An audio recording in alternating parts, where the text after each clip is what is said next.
Braingain International is an enterprise set up to enhance the basic educational proficiency of African children in mathematics and English language by granting them access to enormous variety of books and mathematical audiovisuals. The company is in its Keja GRA office, conveniently warehousing hundreds of thousands of books that cut across all grades and genres. Our goal is to mentor all pupils registered with us to read about 40 books in the course of a school year, more than enough books to turn them into committed book lovers. The Braingain Foundation Subject Proficiency Scheme FOSSEPS was set up to reignite and promote the reading culture among African children and also enhance the mathematical dexterity from foundation level. Reading is a scaffolding on which literacy skills are built, and creating lifelong readers is well documented as a major factor in children's academic growth and development. And mathematics is the foundation of the sciences and all inventions. While reading is good exercise for the right brain, mathematics exercises the left brain, thereby developing the full mental capacity of our children. The love of books is essential for a child's success, and the imminent impact on national growth and development cannot be overemphasized. Reading is important because words spoken and written are the building blocks of life. We are right now the result of words that we have heard or read and believed about ourselves. What we become in the future will depend on the words we believe about ourselves now. People, families, relationships, and even nations are built from words. These are some of the benefits of reading. Children who read often and widely get better at it. After all, practice makes perfect in almost everything we humans do, and reading is no different from anything else. Reading improves concentration. Again, this is also very true. Children have to sit still and quietly so they can focus on the story while they are reading. If they read regularly, they develop the ability to do so for longer periods. Reading teaches children about the world around them. Through reading, children learn about people, places, and events outside their own experience.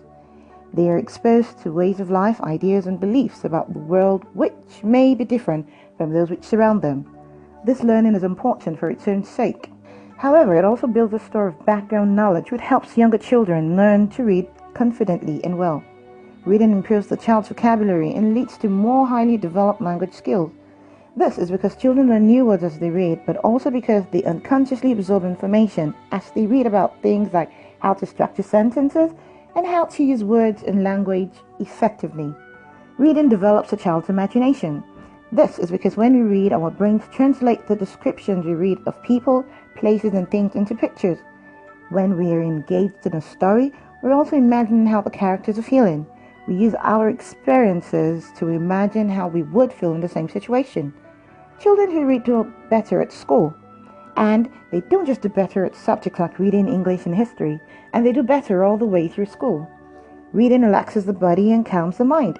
This is an important point because these days we seem to have forgotten how to relax, and especially how to be silent. The constant movement, flashing lights, and noise which bombard our senses when we're watching TV, looking at a computer, or playing an electronic game are actually quite stressful for our brains. When we read in silence, and the black print on the white page is much less stressful for our eyes and brains. On the other hand, mathematics is the key to understanding of the sciences. A good foundation in mathematics helps people develop problem-solving skills that are necessary for inventions and discoveries. It has been said that the process of learning mathematics is a vehicle through which students learn to solve problems, mathematical or otherwise.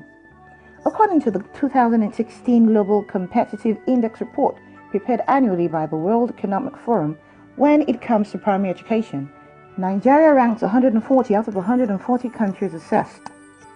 That means we are at the very bottom of the primary education ladder.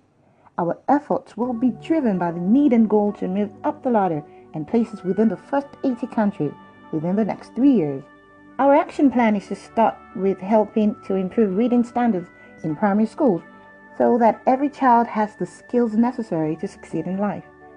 This is a key part of the Braingain's plan for the education sector. 1 in 5 children still leaves primary school unable to read at a standard that will ensure they are well placed to succeed at secondary school, representing thousands of pupils who are leaving primary school underprepared. Braingain International is determined to ensure that even more primary school pupils achieve a firm grasp of reading and are given the opportunity to experience the pleasure and enrichment that comes from the world of books. Our goal is to build a knowledge society. The average Nigerian is not knowledgeable in a lot of things. As they usually say, if you want to hide something from a black man, just go hide it in a book because we don't have a reading culture. A culture is a belief. How many of us have taught our children to grasp, understand, and appreciate the importance of reading?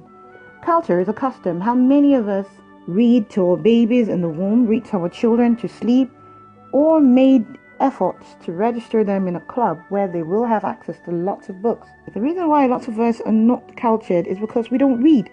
No reading culture. To be cultured means to be well educated, refined, grown, or produced under controlled conditions. Yes, that controlled condition is what we are all talking about. Thousands of studies from the United States Department of Education, as well as findings by independent researchers both here and abroad, consistently credit the utilization of children's literature for everything from academic achievement to emotional development to increased lifespan and higher standard of living. So many of the dreams and goals we have for our children, those they have for themselves, can be advanced through the use of children's literature. The blame exchanged between schools, community, and family about education's failure can be converted into shared responsibility and success through children's literature. People who understand the value of literacy and have the tools to instill that value in their children could create a remarkable community of readers, hence a country of leaders. Examples of influential people who had good reading culture while growing up are endless. This list includes Wole Soyinka, Pachitomi, Barack Obama, and many others. We have found a system that conditions the child to associate reading with pleasure, an association that is necessary in order to maintain reading as a lifelong activity. The simplest way to make sure that we raise literate children is to teach them to read and to show them that reading is a pleasurable activity. And that means, at its simplest, finding books that they enjoy, giving them access to those books, and letting them read. Albert Einstein was asked once how we could make our children intelligent. His reply was both simple and wise. If you want your children to be intelligent, he said, read them fairy tales. If you want them to be more intelligent, read them more fairy tales. He understood the value of reading and of imagining. As you read, you're also finding out something vitally important for making your way in the world. And it is this: the world doesn't have to be like this. Things can be different. In China in 2007, there was the first party-approved science fiction and fantasy convention in Chinese history. A top official was taken aside and asked, why? Science fiction had been disapproved of for a long time in China. What had changed?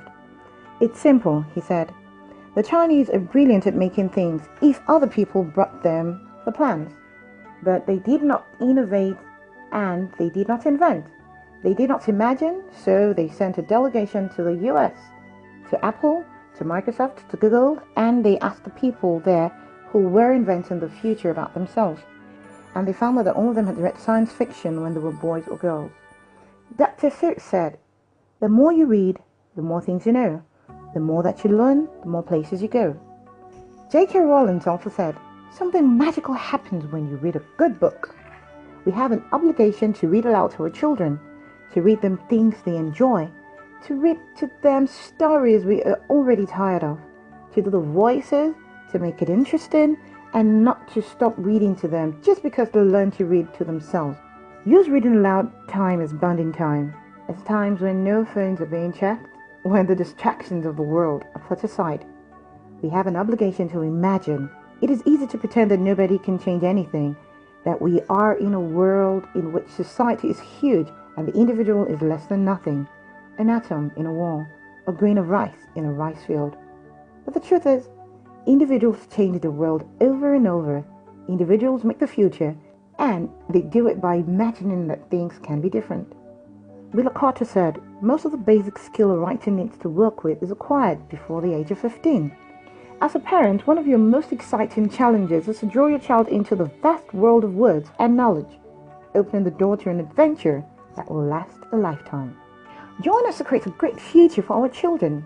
by enrolling your child in the new Foundation Subject Proficiency Scheme, FOSSEPS, with lots of fun and rewards for every participating child. Gain access to thousands of books and mathematical audiovisuals. Cash prizes, gifts, awards, and scholarships are also available.